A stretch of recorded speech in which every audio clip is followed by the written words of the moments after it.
La cápsula del USMA en esta ocasión está hecha a base de pinceladas del siglo XIV en el Mediterráneo. Dirán que qué diablos hago en el Mediterráneo, pero como por razones de trabajo tuve que investigar un poco, entonces les comparto cosas porque resulta que el siglo XIV es un siglo muy complicado y que es muy lejano para nosotros. Traté de entender cómo eran ellos y nosotros. En el siglo XIV aún no había reforma protestante, es decir, católico y cristiano eran sinónimos. El centro de la vida occidental era el Mediterráneo. Y obviamente que en 1325 en América tampoco estábamos nosotros, pueblo mestizo posterior. En ese entonces no había llegado Colón ni nadie de Europa a América, ni ningún americano a Europa, Asia o África. Entonces nadie se enteró de nuestro lado o del lado americano de todo lo que les voy a platicar, ni en el continente euroasiático africano supieron de la fundación de México Tenochtitlán. En el comercio, en el siglo XIV, el comercio era muy importante entre los distintos países y como siempre los tratados eran los que regían el mismo. Además, en ese tiempo los tratados especificaban claramente en qué zonas eran bienvenidos los extranjeros y en cuáles estaba vedada su presencia. Si vemos el mapa actual del Mediterráneo y lo comparamos con el del siglo XIV, veremos que solo Portugal y Francia tienen el mismo nombre, aunque si ven aquí, este pedazo de Francia está pintado como Inglaterra porque resulta que era inglés. Ya platicaremos de la Guerra de los 100 años causada por este pequeño detalle. Bueno, en España, en vez de España, digamos, están los nombres de Castilla, de Aragón, de Navarra y de Granada. Esto es todo lo que queda de los árabes. En la península italiana aparecen nombres de los República de Génova, de la de Florencia, de Venecia y de Siena, los ducados como el de Milán y Saboya, y reinos como el de Nápoles y Sicilia, y los estados pontificios, entre otros. Luego, si nos vamos hasta el mero oriente, vamos a ver que no aparece la Turquía, a lo que estamos acostumbrados. Están en su lugar el Imperio Bizantino, la pequeña Turquía. Fíjense, el Imperio Bizantino tiene de los dos lados, porque aquí está Constantinopla, ¿verdad? Entonces, esto es fundamental para entrar al Mar Negro. Bueno, entonces están el Imperio, la pequeña Turquía y el Lincanato, que es lo que queda del Imperio Mongol. Y luego están el Imperio de los Mamelucos, en vez de Egipto y de los países del cercano oriente. O sea que Líbano, Israel y demás son parte del Imperio de los Mamelucos. Y luego, en vez de Túnez y Libia y Argelia, Mauritania y Marruecos van a estar Hafsids, Sainasids, Marinids y las tribus bereberes y libias. O sea que pues es un mapa bastante distinto del nuestro. La palabra árabe viene del árido y el mundo árabe islámico del siglo XIV se dividía como hoy en dos grandes pedazos en relación con Egipto: el Magreb y el Masker, que en español, Magreb en español significa oeste, donde se pone el sol. Entonces está todo lo que está al oeste de Egipto. Y luego, o sea, ahora son los países de ahora son Argelia, Libia, Mauritania, Marruecos y Túnez. En el siglo XIV era parte del Magreb, la parte española que todavía estaba en manos de los árabes, o sea, se fue disminuyendo. Y luego el Mashrek quiere decir lugar por donde sale el sol. Hoy, en su versión más incluyente, porque no se ponen de acuerdo, se agregan los países del cercano oriente con mayoría musulmana, o sea, desde Arabia Saudita, Yemen, Irak, Qatar, Bahrein, Omar, Kuwait, los Emiratos Árabes Unidos, Jordania, Palestina, Líbano y Siria. En realidad, además de geográfico, es un concepto cultural. Entiendo que uno puede, aunque pronuncian diferente, uno puede leer el árabe de cualquier lado. Y este mapa lingüístico lo tomé porque fue el más claro que encontré, aunque no está el Magreb español, pero pues nos los imaginamos, ¿no? Bueno, en el siglo XIV, el Marqués tuvo gran florecimiento. Egipto pudo contener el peligro cristiano, sobre todo con sus escuelas, que irradiaron cultura musulmana. Y los reinos del Sudán vivieron una época de gran apogeo. En la zona más interna del Mediterráneo, o sea, en donde está Turquía y eso aquí, inició el Imperio Bizantino o Romano de Oriente. Aquí está ya lo que quedaba nada más los estados papales, pontificios, y era el florecimiento en la Edad Media, es entre la caída de Roma y la de Constantinopla.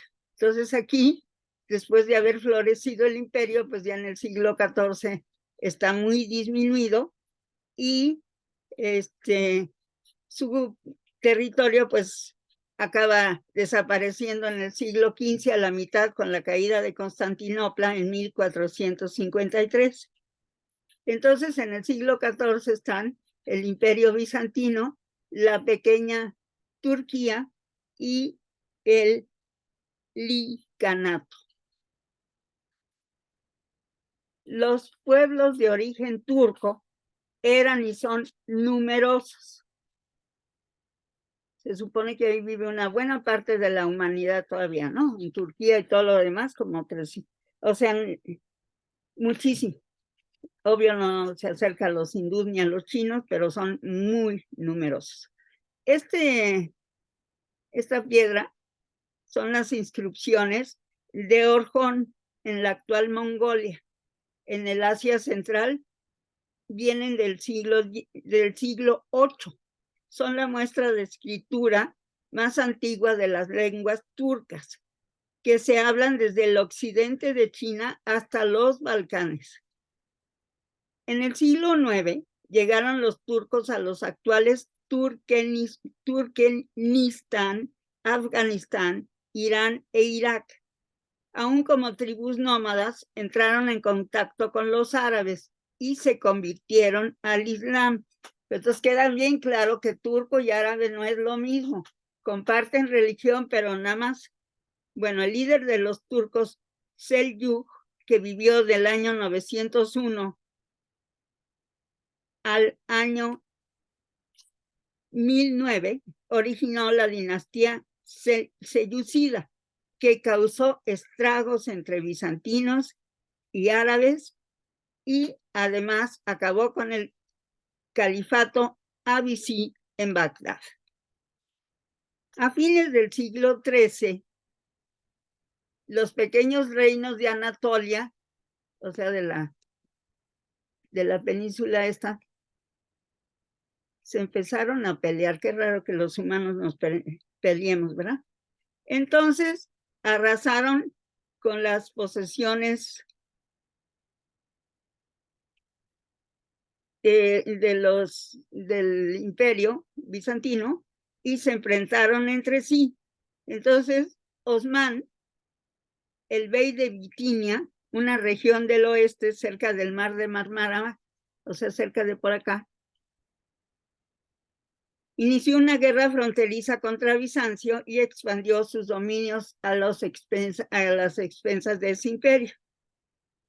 En 1350 surgió la dinastía de Osmán. Entonces, bueno, pues se quedaron con todo lo que pudieron y derrotaron a los europeos en Kosovo y Nicópolis ya hacia el finales del siglo XIV, por ahí 1389 a 1396. Y el Licanato es un estado, o era un estado mongol, que Hulagu Khan, el nieto de Genghis Khan, estableció en el siglo XIII en Persia, pero se fragmentó en pequeños estados y a partir de 1335 que murió Abu Said Behador Jan. Y bueno, pues también los corrieron de China y de todos lados. Entonces ya en el siglo XIV los mongoles pierden el gran poder que tuvieron antes. Una cosa que, bueno, antes de que pase eso, miren, el Mediterráneo es una cuenca y esto lo quiero explicar para que tengamos más claro por qué se dio la peste negra. O sea, nosotros hablamos de mar Mediterráneo y pensamos, no sé, en el mar Caribe, que es bastante más abierto que el Mediterráneo. Resulta que realmente es un lagote. Una cuenca es donde los ríos echan sus aguas. Entonces, todos los ríos que andan por acá y los pocos que andan por acá vierten sus aguas al Mediterráneo. Pero fíjense las salidas que tiene, nada, el estrecho de Gibraltar es el más ancho y vean el tamañito. Y de este lado, bueno, es lo que sigue de la complicación. Este es el Mediterráneo y aquí es el mar Egeo, que obvio es el Mediterráneo también. Bueno, y aquí, ¡guau! Aquí hay un estrecho mezclado con este lago, digamos, pero mar, ¿eh? Es el mar de Marmara. Aquí está el estrecho de los Dardanelos y aquí está el estrecho del Bósforo, Bósforo. O sea, aquí se separa Europa de Asia, aquí también sigue obviamente separada, pero esto es muy importante porque aquí está Constantinopla. Y luego pasa uno al Mar Negro y sorpresa, Mar Negro en árabe, perdón, Mar Negro en turco quiere decir Mar del Norte. Y el Mediterráneo le llaman Mar Blanco, o sea, Mar del Sur. Bueno, entonces el Mar del Norte o Mar Negro, aquí tiene otro estrecho que va a dar al Mar de Azov, que es ruso. Aquí empieza Rusia. Bueno, entonces el nada facilito Mediterráneo, vean nada más qué complicado es, fue por donde se expandió la peste negra. Dardanelos sí les dije, ¿no? Que es el estrecho que une o que separa aquí para entrar hacia Constantinopla. Bueno, nosotros, como las personas del siglo XIV, tuvimos el dudosísimo privilegio de vivir una pandemia. Como la nuestra es muy reciente y aún no se acaba por completo, cuesta trabajo aquilatar los cambios que provocó el COVID-19. El siglo XIV también fue partido en dos, el de antes y el de después de la peste negra, que llegó a Europa en 1347. Hasta entonces, el siglo XIV fue una etapa próspera. La agricultura era productiva, las cruzadas habían dejado lugar a un paréntesis de paz y tranquilidad, y la mejora en los barcos y los sistemas de orientación, en especial de la cartografía, benefició al comercio y al desarrollo de ciertas áreas, como Aragón, en España, y las repúblicas italianas, para dar dos ejemplos. Pero resulta que al siglo XIV se le conoce como el siglo de la peste. Según la hipótesis que tiene creciente aceptación, hacia 1338 se dio el primer brote de peste bubónica en Kirguistán, un país montañoso de Asia Central, de donde salieron los tártaros del Volga rumbo a la zona de Crimea.